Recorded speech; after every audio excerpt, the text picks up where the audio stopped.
Pigeon enthusiasts worldwide are familiar with Paramyxovirus or PMV, a viral illness distinct from the bacterial paratyphoid disease caused by Salmonella typhimurium. PMV1 is the strain responsible for PMV, closely related to another PMV1 virus causing Newcastle disease.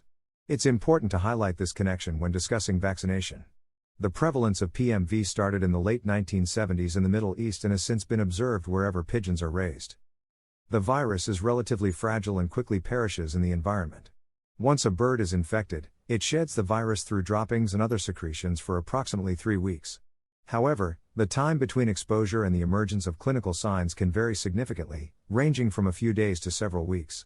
This poses a significant challenge in the case of one loft race, OLR, lofts, where infected young birds, EBs, may be shipped and shed the virus without showing clinical signs. By the time you realize there's a problem, the entire loft may have already been exposed. Clinical signs primarily affect two organ systems, the kidneys and the nervous system. PMV invariably leads to interstitial nephritis, an inflammation of the kidneys. This inflammation causes the white portion of the droppings to turn watery, often resulting in puddles of water on the perches. Within these puddles, you may find normal fecal material resembling green or brown worms. It's important to note that this is not true diarrhea, as the intestinal fecal material remains normal. Since the kidney changes are uniform across the flock of infected pigeons, sending a kidney sample to the lab for diagnosis is the preferred choice. Microscopic examination of the kidney changes, combined with clinical signs, offers a reliable means of diagnosis. These watery droppings can persist for 2 to 3 months in a team of pigeons following infection. The second affected organ system is the nervous system. The main observed signs are nerve paralysis, leading to lameness or dropped wings, and torticollis, which causes twisted necks. When PMV initially emerged, neurological signs were widespread. However, in recent times, these symptoms have only been observed in approximately 10 to 20% of affected birds at most. Most pigeons displaying neurological signs will recover if they can eat and drink. Therefore, if you have neglected vaccination and your loft becomes infected, there is no need to destroy healthy pigeons. Ensuring they have access to food and water will allow the vast majority of them to return to normal, even for racing purposes. Vaccination is crucial to combat this disease since there are only 2 types of unvaccinated pigeons, those that already have the disease and those that will eventually contract it. You may have been fortunate thus far, but that luck won't last forever. The only proven vaccination method, by far, is the use of injectable pigeon PMV vaccine.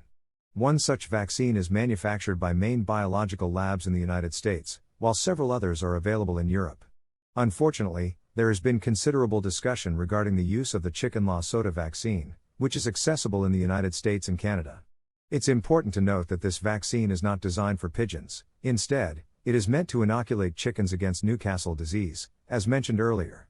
Some have suggested dripping the vaccine in the eyes or nose or placing it in the drinking water.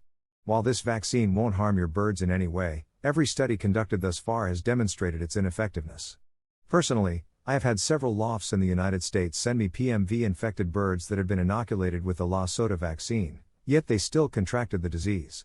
On the other hand, the injectable vaccine has been criticized by some exceptional flyers for potentially impairing performance. However, based on my own experience and that of numerous top American lofts, the injectable vaccine does not negatively impact performance. In summary, if you choose to use the La Sota type vaccine and your birds fall ill, the responsibility lies with you as you have been duly warned. In fairness to the La Sota vaccine, many flyers utilize it as an immune stimulant in the water before major races, yielding excellent results. I personally lack experience in that area, as I have never used it. Treatment for PMV is purely symptomatic. There are no drugs that can eliminate the virus from the pigeon system without causing harm to the bird. The following steps should be taken. Ensure infected birds have access to food and water. Verify the absence of other diseases, such as coccidiosis, worms, or canker. If secondary infections like E-Coli occur, treat them with the appropriate antibiotics based on veterinary cultures. To summarize, what should pigeon flyers know about PMV? It's crucial to understand that the disease exists and that vaccination with the injectable vaccine is of utmost importance. The main symptoms involve watery droppings and neurological signs. Infected birds typically survive with supportive care. Remember, PMV is a severe and devastating disease for pigeon enthusiasts to contend with. However, there is no reason to ever have to face it due to the existence of an effective vaccine. There are many reasons to buy my racing pigeon method. Here are some of the best reasons. You will get excellent results. It's a very simple system to use. It's affordable. I have had over 400 first prize winners. It's adaptable to any situation. You can use it with any racing method, natural, widowhood, young birds. It's a very effective method. There is no need to spend a lot of money on fancy pigeon products. It's a reliable system and it is foolproof to use.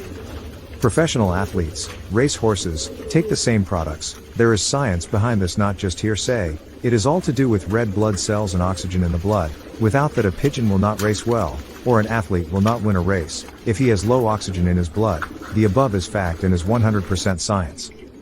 There are a few things you can do to improve your chances of winning at racing pigeons.